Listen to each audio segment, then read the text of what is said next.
ക്യാൻസറിനെതിരെ പൊരുതാനായി Calicut city service സഹകരണ ബാങ്കും MVR cancer സെന്ററും സംയുക്തമായി അവതരിപ്പിക്കുന്ന ക്യാൻസർ ചികിത്സാ സഹായ പദ്ധതിയാണ് മാസ് കെയർ. വാർത്തകൾ തുടരുന്നു. അതിസങ്കീർണവും അപൂർവവുമായ ശസ്ത്രക്രിയ വിജയകരമായി പൂർത്തിയാക്കി Kozhikode PVS sunrise hospital. Malappuram Vengara സ്വദേശിയായ മുഹമ്മദ് സിനാൻ എന്ന കുട്ടിയാണ് ശസ്ത്രക്രിയയ്ക്ക് ശേഷം സുഖം പ്രാപിച്ചത്. ശ്വാസകോശത്തിന്റെ പ്രവർത്തനത്തെ പൂർണ്ണമായും ബാധിച്ച 1.5 കിലോ ഭാരവും തേങ്ങയുടെ വലുപ്പവുമുള്ള ടെററ്റോമ ട്യൂമറാണ് പുറത്തെടുത്തത്.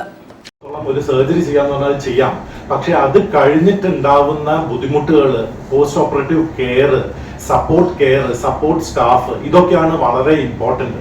ഇതൊരു ചെറിയൊരു ഹോസ്പിറ്റലാണ് ചെയ്തതെങ്കിൽ definitely patient would have had a very bad outcome. പക്ഷേ ഇങ്ങനത്തെ ഒരു hospital with all support from pediatric സപ്പോർട്ടും ക്രിട്ടിക്കൽ കെയർ സപ്പോർട്ടും ഇതൊക്കെ ഉള്ളതിനെ കൊണ്ട് പേഷ്യന്റിന് വളരെ നല്ലൊരു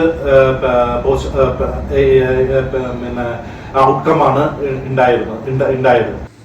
വർഷങ്ങളായി കണ്ടെത്താതെയിരുന്ന ട്യൂമർ ടെറട്ടോമയാണ് മണിക്കൂറുകൾ നീണ്ട ശസ്ത്രക്രിയയിലൂടെ പുറത്തെടുത്തത്.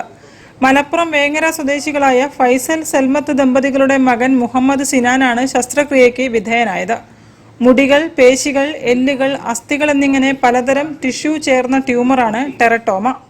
സിസേറിയൻ സെക്ഷൻ ചെയ്തെടുക്കുന്ന കുട്ടിയുടെ ഒരു കവറിങ്സ് ആണ്. ആ കവറിങ് തുറന്നിട്ട് കുട്ടി എടുക്കുന്നത്.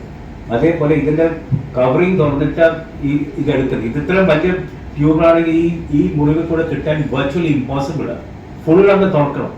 PVS സൺറൈസ് ആശുപത്രി തറാസിക് സർജൻ ഡോക്ടർ നാസർ യൂസഫിന്റെ നേതൃത്വത്തിൽ അനസ്തേഷ്യ വിഭാഗം doctor Nalini Warrier, doctor Fasina, ICU വിഭാഗം മേധാവി ഡോക്ടർ മഹേഷ് ബാലകൃഷ്ണ, പത്തോളജി വിഭാഗം ഡോക്ടർ ദീഷ്മ, കുട്ടികളുടെ വിഭാഗം doctor Krishnankutty, doctor Harishankar, doctor Fathimath Shilmiya എന്നിവരടങ്ങുന്ന സംഘമാണ് ശസ്ത്രക്രിയയ്ക്ക് നേതൃത്വം നൽകിയത്. വാർത്താ സമ്മേളനത്തിൽ ആശുപത്രി MD ജയകിഷ് ജയരാജ്, ഡോക്ടർ നാസർ യൂസഫ് തുടങ്ങിയവരും സംബന്ധിച്ചു. News bureau, Kozhikode. PTA സ്ഥാനത്ത് 3 വർഷം പൂർത്തിയാക്കിയ NP സക്കീർ